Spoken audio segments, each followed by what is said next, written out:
Hi, everyone. I'm Ky Dickens, and I'm thrilled to welcome you to the Talk Tracks. In this series, we dive deeper into the revelations, challenges, and unexpected truths from the telepathy tapes. The goal is to explore all the threads that weave together our understanding of reality, science, spirituality, and yes, even unexplained things like psi abilities. If you haven't yet listened to season 1 of the telepathy tapes, I encourage you to start there. It lays the foundation for everything we'll be exploring in this journey.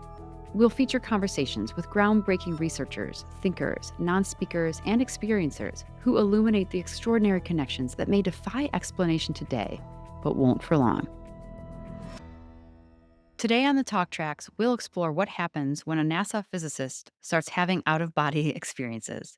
For Tom Campbell, it sparked a decades-long journey to bridge science and spirituality, and to ask some of the biggest questions out there.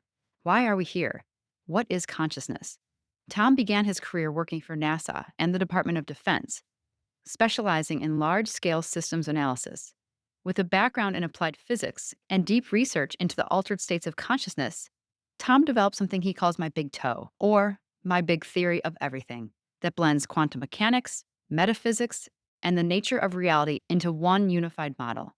His work invites us to reconsider what we think we know about consciousness, the afterlife, and the structure of existence itself. Those listeners who come from a deeply religious background, some of this might feel provocative. But this show is not here to provide answers. We're here to ask bold, sometimes uncomfortable questions, and to sit with the mystery. In today's Talk Tracks, we explore Tom's theory of everything, starting with the question, are we in a simulation? And what I love about Tom is this isn't a rejection of spirituality or faith, but as another possible framework for understanding who we are, where we come from, and what might exist beyond this life. So let's get into it. I'm Thomas Campbell. I'm a physicist and a consciousness researcher. Been doing both of those careers now for about 50 years. I'm an author of a set of 3 books, a trilogy called My Big Toe.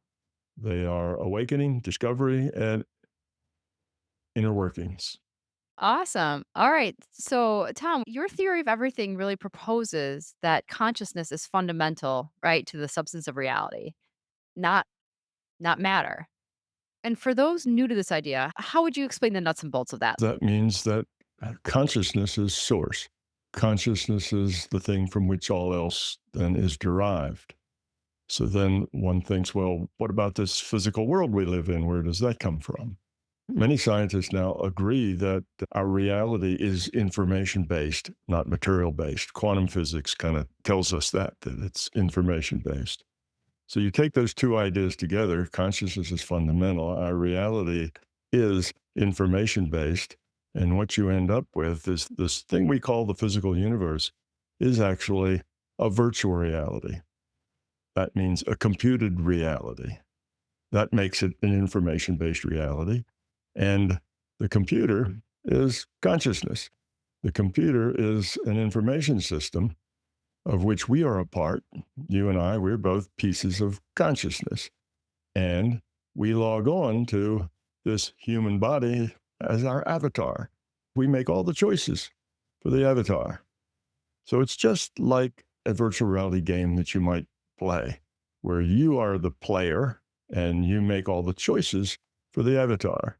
So now you are the player as a piece of consciousness. And this information system is also what you're from. You're a piece of consciousness. So you're a part of this information system. Consciousness is basically information. Consciousness is awareness with a choice. So the big picture on this is that consciousness exists and pieces of consciousness are kind of chipped off the old block, if you like. Information systems can do all the things that consciousness do, which is it takes in information, it processes it, reflects that processing with its memory, and then it makes a choice, decides what to do with the information. That's the way we work. We take in information through our 5 senses. We process that information. We look at what our memory says about it, and then we make choices what to do about it. So that's how that works. Our bodies are computed. They're just eye candy so that the conscious can look and see what's going on the mat. And the virtual realities all have rule sets.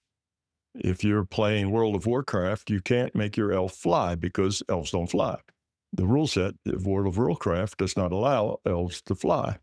So you just can't do that. Well, our rule set is what we call science. What are the rules in the rule set? And this virtual reality, that's what science is all about. So that's a thumbnail of how you go from consciousness is fundamental to a physical reality. And the interesting thing is that when you follow the logic of this, you also answer a whole lot of questions that are in both physics and philosophy and theology and a whole lot of other things. And it's a very big paradigm shift. So most people grow up with a paradigm in their mind from their culture that says this is physical, that materialism is the nature of reality. Well, quantum physicists know better than that. They know that material is not the basic thing. So looking at this as a virtual reality is just a huge leap for people to wrap their minds around. But the neat thing is that when you do wrap your mind around it, everything becomes simple and clear. It's a very elegant and very simple solution to all the big problems that are out there. It tells us things like, why are you here? What happens after you die? All those big questions that nobody knows how to answer are then answered logically. I've heard you describe physical reality as this learning lab, right? Like Earth is kind of this learning lab within this largest consciousness ecosystem. What are we here to learn? And who or what set up this experiment? Well, the larger consciousness system set this up because what consciousness does, like all things living and cogent, they try to survive, they try to evolve, they try to grow, become more. And to do that, you have to have make choices. You have to have choices. You need an environment in which there are choices. If you play the World of Warcraft, then you have choices. Do you fight? Do you run? Do you become an elf or do you become a magician?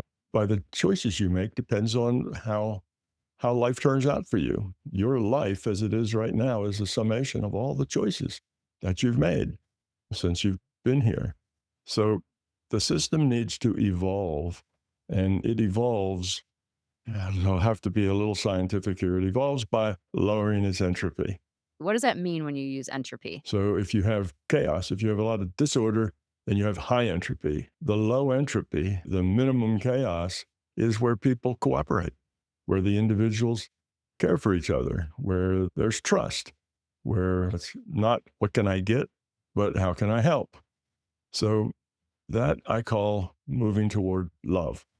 So the purpose here is that we as pieces of consciousness need to have an environment in which there are very meaningful, consequential choices. So initially, we consciousness were just talking to each other. We pieces of consciousness had communication. That's the first virtual reality was communication protocols. And then we found out we just didn't grow very much with that because being in a big chat room just doesn't really give you a lot of choices that are challenging. So the system needed a second virtual reality, which provided us with more choices. So it got a set of initial conditions, it got a rule set, and let that rule set determine how those initial conditions would change with time. Now, I call that the big digital bang. Other people call that the big bang. The materialists do. What that means is that the initial conditions were a ball of plasma, high temperature, high energy, very small volume. And the rule set is what we call physics. And when you hit the run button, you let those initial conditions change. And when they change, you end up with suns and universes and planets and eventually us, growing there. And we're here to make choices. And if we make choices toward cooperation, caring, helpful, those sorts of positive things, then we evolve. We increase the quality of our consciousness. We lower our entropy. And if we make the choices toward the opposite side, which is fear, so there's no trust, it's all about me. What can I get? How can I take it? How can I keep it? Then we de-evolve. So that's our purpose here is to learn to become love, to make choices that are love based, that are caring, that are about other rather than about self. As you're talking about this, Tom, I just keep circling back to the overlap between your theory and then like spiritual or religious ideas, like the notion that these individual units of consciousness are actually souls, and that this base reality where love and growth are the point resembles what many people think of as heaven. So, I mean, to me, the parallels are really striking. But I mean, I think what can feel so unsettling for people, myself included, is the idea of a simulation raising like these huge questions.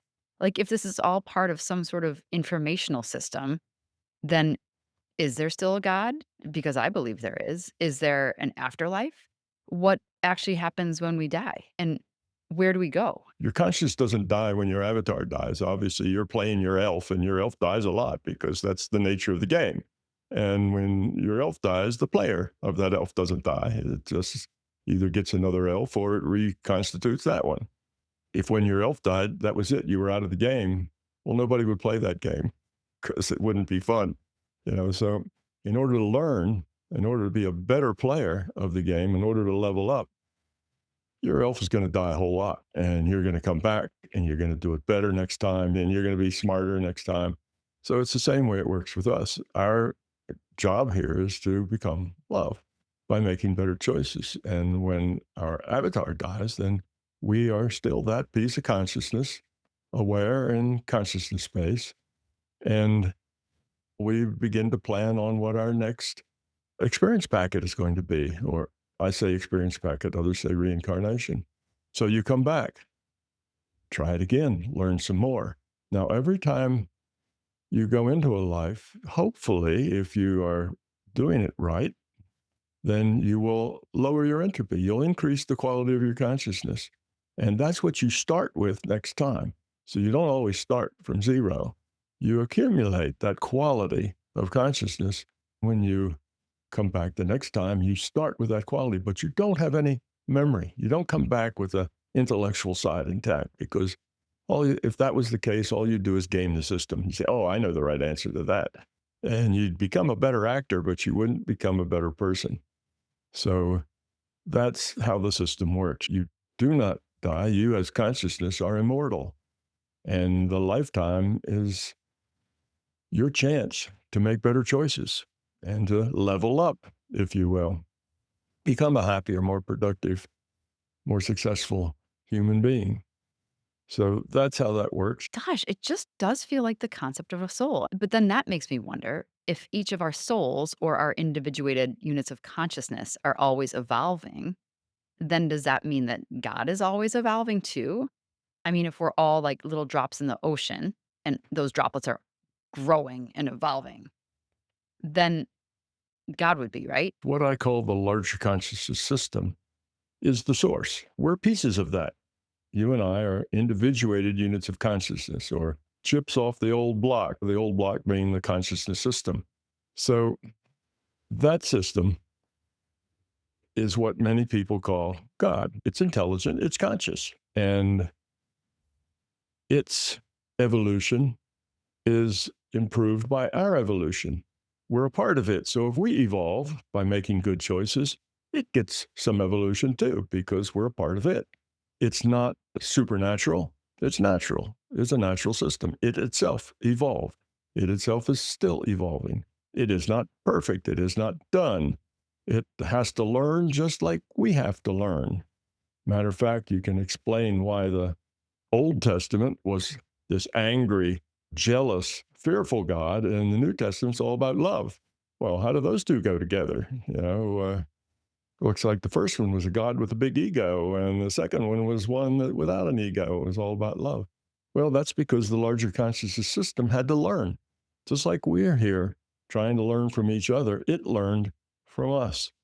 As it made these individuated units of consciousness, its first idea was to tell them what to do and how to do it. And of course, they had free will and disagreed. And through its interaction with us, it learned that the optimal way to deal with other beings is through caring. What can I do to help? How can I serve? That optimizes outcomes. If you try to bully and be the dictator, that makes things non optimal. It just doesn't work. Things go worse rather than better. So it had to grow up as well. So it's not perfect, it's not complete, it's still growing. It's not supernatural. So those things that people think of God, those attributes, it's not that. But all the other things, the meaningful things, what are the real meaningful attributes of God? It is all those things. Yeah, I love that. I guess with that in mind, um, how do ego and fear kind of obstruct the evolution of consciousness? And what happens energetically and structurally when a being moves toward loves and away from fear? The two opposite poles are love and fear, not love and hate. Hate is a product of fear. It's love and fear. And the way it works is that fear creates ego. That's the sense of me, myself, what's in it for me. And it also creates beliefs. You have beliefs about the way things are. On the love side, it's all about other. It's all about how can I serve? What can I do? How can I help? Those two opposites are really the struggle, if you will, that animates everything else. I mean, if you look at all of our books, movies, our culture, it's the good versus evil is kind of the fundamental theme of all things. Well, that's really the fundamental theme in the big picture as well. Most people are full of fear. Fear of not being good enough, fear of not being appreciated, fear of not being lovable, fear of getting things wrong or being laughed at. And those fears tend to dominate your choices. The choices you make are mostly because of the fears that you have. So that's making choices out of fear, and that's de-evolutionary. What we're trying to do then is to learn how to let go of the fear. And that's all you have to learn. You don't have to learn something new to become love. All you have to do is get rid of the fear. When the fear goes, the ego and the beliefs go with it. So that leaves you then a being of love. So it's about getting rid of fear. That's the key thing that we're here to do. And we express who we are at the being level, at our core of us. We express that by our choices. So the choices are love-based choices, and we evolve our quality of our consciousness, lower our entropy, and we're happy. We enjoy life. We smile a lot. We laugh. We have fun. When we don't and we make choices based on fear, we struggle. Life is always a struggle. How can you get over the next barrier? How can you get to the next point? Everything is difficult. Life is hard. It seems to always knock you down before you can really get up. And you have this sense of struggle and almost impossibility of being able to actually take charge of your life because there's so many other things pushing you this way and pulling you that way. So that's what you feel like when you are making choices based on fear. And what you feel like when you're making choices based on love is wonderful. What's so interesting to me is, your theory doesn't just echo physics, right? But it echoes these like ancient wisdoms. We have to lay down our ego and make loving decisions with our free will in order to evolve. And actually, with that in mind, I would love you to discuss if there is free will. Is that a thing? Are we living in a deterministic universe or do we actually have agency over our lives? Okay. Yes. Free will is a real thing. And no, we do not live in a deterministic universe. So let's look at that. First, my definition of consciousness is awareness with a choice. So if you have a choice, then there's before the choice and after the choice. So there's time. Time must be there too. Otherwise, you couldn't have a choice.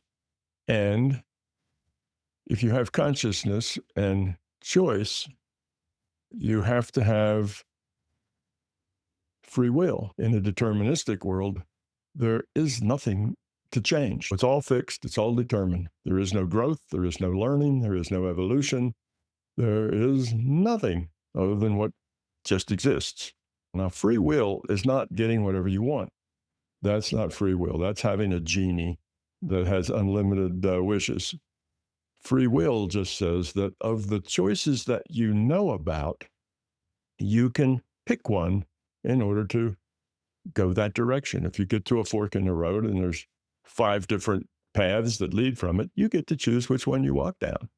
And, at any one time, you come to a decision point. There may be 100 different things you could do, possibly, but you're only aware of 6 of them. Your decision space is what I call your array of choices. It's just 6. That's it. Your free will is just limited to those 6, even though there's another 94 that you don't know about, you can't conceive of. So your free will is limited to those choices that you're aware of, and you get to make those choices. So you go to jail and you can't go home for Christmas. That's one of those choices that that's gone now from you. So there's things you can do, and often your choices are limited. They're limited by the choices you've made in the past. Will limit choices, and you can do things in the past that make more choices. So your decision space can go up and down depending on who you are, what you do, the choices you make, whether or not you're in jail. So decision space is very individual with people. So, as far as your decision space, if you're a middle class person and you get kicked out of your house, I might have 6 decisions spaces, right? Like move in with my parents or go find someone else to live or go live in a van and go across the country, right? There might be like 6 things, but there's infinite opportunities you might not think of, like enroll in an astronaut program and to Mars. Mhm. Is that what you mean by that? Is that there's Yeah, sure. There's lots of choices you have, but you are not aware of many of them. some of your work really overlaps with these ancient spiritual traditions. And how do you see your theory of everything aligning or diverging from teachings like Buddhism or some of the indigenous ancient wisdoms or any Judeo Christian faiths or even like Advaita Vedanta and people like that? They do overlap, and they overlap greatly. And that's because there is only one truth. But there's thousands of ways to approach that truth, thousands of different metaphors that help people find that truth. They all overlap. They're just different words, different metaphors, different contexts, but they're all talking roughly about the same thing. And then before we segue into the next set of questions, I think it's important for you to discuss how you became an expert on consciousness. I know you were a physicist and you worked at NASA, but then you started working at a consciousness lab under Bob Monroe, which, was the early stages of the Monroe Institute.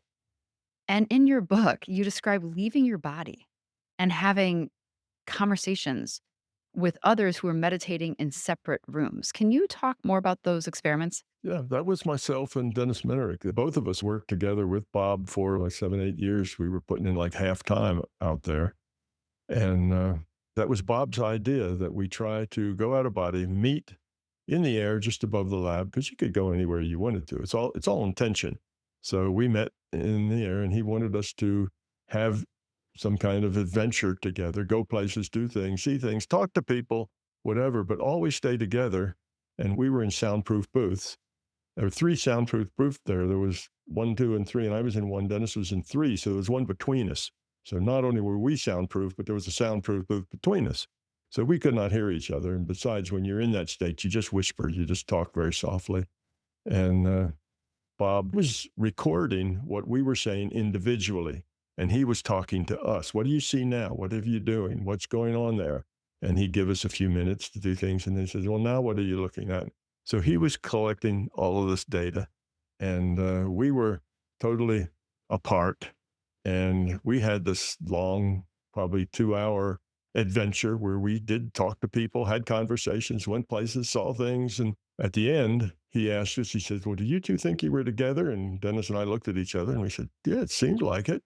And he said, well, listen to this. And he had rewound the tapes, and that time it was cassette tapes. And he flipped both of those on. So he had rewind them and started them, which means we were synced in time. And there we were, talking to each other, having a conversation, answering each other's questions. Oh, do you see that thing over there? And you mean the yellow thing with the pointy top? Yeah, that's the one. And we were just having conversations, and that was a big deal for me. I stopped after that asking, "Is it real?" I knew that we were doing things that were paranormal, and the probabilities that we were just lucky guessers and stuff were ridiculously small. But it's different when you know it intellectually and you know it emotionally. And I stopped asking, "Is this real?" I knew it was real. It was no other explanation. And Bob got you into that deep meditative state through binaural beats, is that correct? Yes and no. He had his own sound that he had generated. Bob took those binaural beats, included them with his sound, and called it hemisync and got a patent on it. So that's where hemisync comes from. But that does help someone, right? Like, does Hemisync Yes, yes. If you listen to binaural beats, not you don't have to listen to hemisync. That's a patented thing. You pay money for that. If you just listen to binaural beats, I sell a bunch of binaural beats on my website. They're very inexpensive.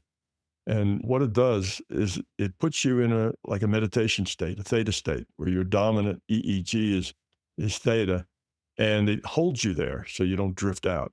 So it's like you've been a meditator for 10 years, and it gives you the stability in a very productive meditation state, like you were a 10-year practiced meditator.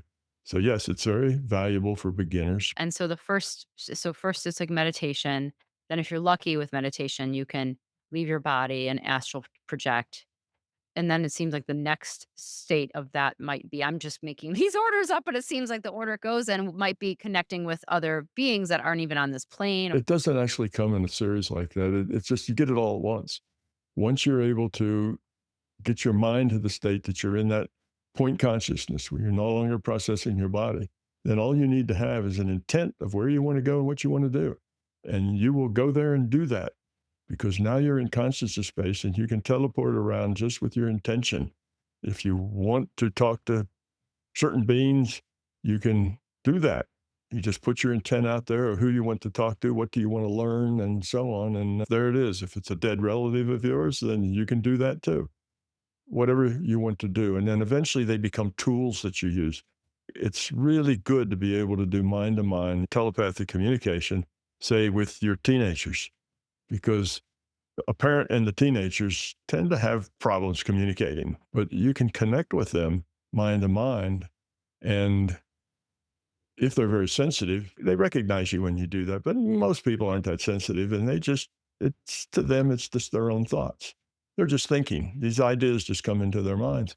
And you can tell them things, but you have to be very careful. If you try to manipulate them that way, it'll backfire because that's high entropy, not low entropy. If you try to help them just by giving them choices that they can then have their own free will ability to accept or reject, then it works very, very well. Can you expand on that and how your theory of everything accounts for what many people think are paranormal phenomena, but are they really? Sure. Yeah, the paranormal phenomena are just phenomena that within consciousness. It's just normal consciousness, not paranormal. It's just the normal world.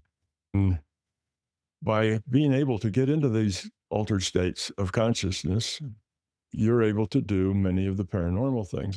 Everything that happens paranormally happens in the intuitive side, not in the intellectual side. One fact is that all consciousness are netted. It's like the internet.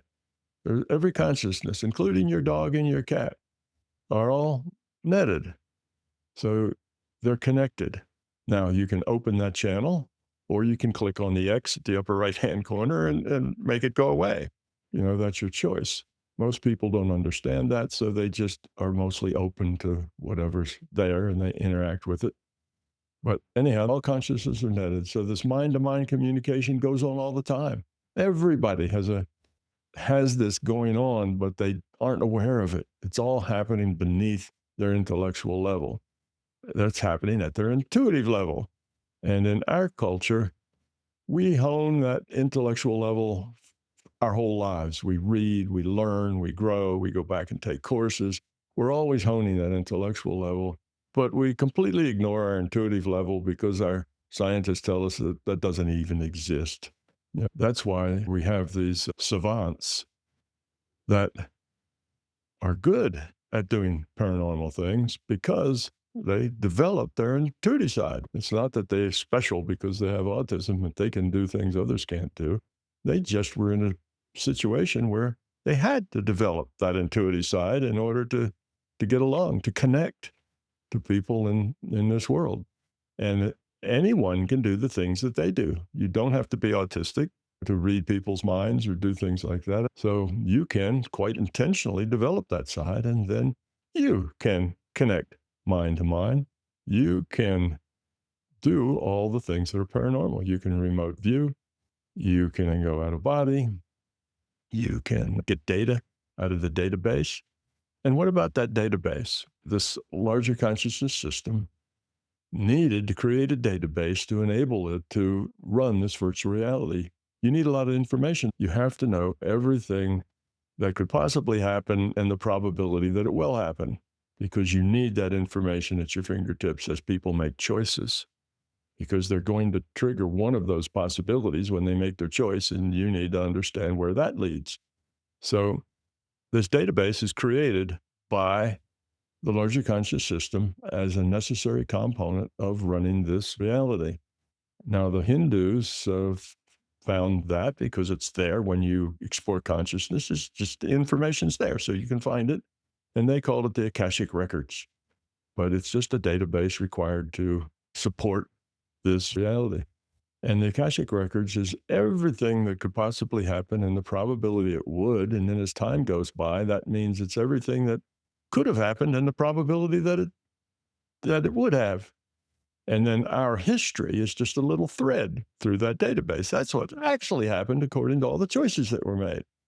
So all that data is available if you'd like to know things that are in the past. And the past starts just one delta T for after the present. So it's kind of up to date. If you want to know things in the past, you can go into the database and find it. And if you want to know things in the future, well, the future's not done yet. We haven't made those choices, but there's a probability of what is likely to happen and what that probability is. So you can go look at the probable future database. Okay, so I'm going to really test your theory of everything here. So, what about the power of intention? Right? I think many people, myself included, have profoundly experienced that your thoughts and intentions become reality. And what we focus on deeply impacts the world around us. So, you know, can you account for that? There's a feedback tool that allows us to create our own feedback to see how we're doing. A good school always gives you feedback. Well, our feedback is that you modify the probabilities of what will happen next with your intent. And you do that whether you intend to do it or not. What that means is that you see, the way the system decides what something new is going to happen, and the way it decides what happens, it takes a random draw from a probability distribution of the possibilities. That's how it determines what happens next. So if you dig a hole in your backyard, what are you going to find in that hole? The system does a random draw from a probability distribution of all the possibilities of what might be in that hole. Now, when you do that, you're more likely to get the things that are more probable. It might be dirt, rocks, and maybe a root. If you're on the Gulf Coast, a gold coin. It might be your grandfather's pocket watch. All those things are probable, and what you get is what that random draw is. So now, what happens then in the world are these results of random draws from probability distributions. I'm going to have a family picnic next Saturday, so I want it to be sunny. So if I use my intent for it to be sunny next Saturday, then the probabilities of it being sunny go up. The probabilities of it raining go down. My intent modifies future probability. Now, when we get there, it's a random draw based on the probabilities at the time, and it still may rain, but you've modified the probability of rain. And depending on how good you are at making those modifications, you can affect it quite a lot. So you take all those things and you say, okay, what about remote viewing? What's remote viewing? Remote viewing is simply getting data out of the database about what exists at a particular place or at a particular time. What's mind-to-mind communications? Well, that's just all of us are netted. We're all on the same net. You just have to intentionally be able to plug in to who you want. What about healing? How do you heal with your mind? Well, you're just modifying future probabilities to be a healthier state rather than a less healthy state. And you can change the probability more easily if there's more randomness in the situation than if there's less randomness in the situation. So all the paranormal things are not magic. They're not just big mysteries. They're perfectly rational things. Sometimes I'm remote view and I get it right, and sometimes I don't. Why is that? Well, that's because it is largely affected by your own mental state, by your thoughts. How quiet is your mind? How focused can you be? How long can you hold that focus? What other things are going on inside your head at the same time? How are you feeling happy and secure and confident, or are you expecting failure? All of those things change the dynamic in your mental state. So you can do it one time and next time you fail. It's because your mental state is in constant flux, and who you are and what you're thinking about is in constant flux. So, with this in mind, then, your theory of everything accounts for telepathy. It's not something that seems out there or ridiculous. No, no, it's a natural part of consciousness. All consciousness are netted. So you can give people messages. It's a really simple thing to do. The key element behind it all is to get rid of the interfering intellect, which always wants to jump in and analyze things, and to get all the noise out of your mind, and to be able to focus your mind with intensity on a particular outcome. Now, those don't sound too hard, but most people have a lot of trouble doing that and keeping that state steady for, a long period of time, enough to have a conversation. Anybody can learn to do any of the paranormal things, just like anybody could learn to be a concert pianist. And Tom, I've heard you interview before, and you talk about how going outside of your body, going to various places with your consciousness is how you were able to kind of map this theory. But you make it sound so easy in the book, like you can go out of your body in a few seconds. I mean, do you think anyone can just learn to do this? It takes some work, and it takes a lot of practice, and you have to be dedicated to it. And in the beginning, it's a lot of process. You relax your feet and your legs, and you go through this whole thing. It takes 20 minutes to get there, but eventually you can get there in, say, a tenth of a second. You just shift your intent to a different data stream, and there you are. It takes no effort. But yes, if you want to and you put in the time, then you can learn to let go of this reality, let go of all the sense data, and this, and then what happens is you connect to a different data stream, not the one defining this physical reality, but a different data stream. So an out of body is nothing more than a single player game. Instead of this Earth reality is a multiplayer game. So you're just attached to a different data stream. I guess one just basic question I have is, are you actually leaving your body when you're journeying? Or is it just an expanded view? Like, can you see your physical body? Like, can you turn around and see yourself there? If you say, gee, what I want to do is to look at my body, well, you can turn and you can see your body lying in the bed or sitting in a chair, but you don't have to do that. That's just what people believe is likely. They believe they're coming out of their body, which they're not. So if they're coming out of their body, then they ought to be able to turn around and see their body. Well, if that's your intention, that's what you can do. But that happens because people believe that they're coming out of their body. Once you realize that's not what's happening, you're just waking up in consciousness. You're shifting your intention from this data stream to a different data stream.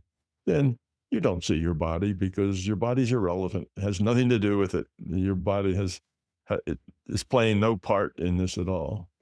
That's so wild. So if you wanted to, when you are like this disembodied consciousness, I mean, that's how, I mean, you could kind of remote view anything then, right? Like you could go into someone's living room and watch their TV. Yes, you could, but there's some rules about that. This is not just the Wild West where anything can happen. Sure, if you become a remote viewer because what you want to do is remote view the girls' locker room, that will probably keep you from really becoming a remote viewer because it's the wrong reason. That's not on the path to growing up and caring and being a very positive person. That's a user trying to use this for their own ego and their own beliefs, and that doesn't work. It's basically counter to the system.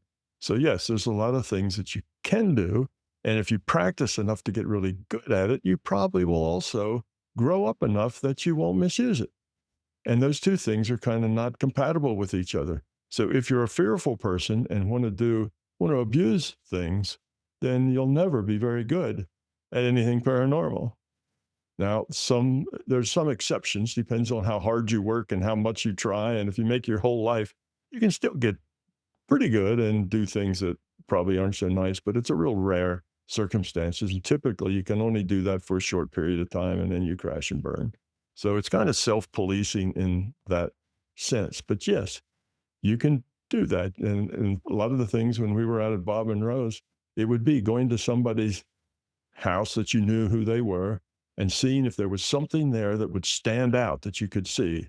Like I remember one time, so I go to the friend's house and I saw this pair of bright red shoes sitting right in the middle of the bed.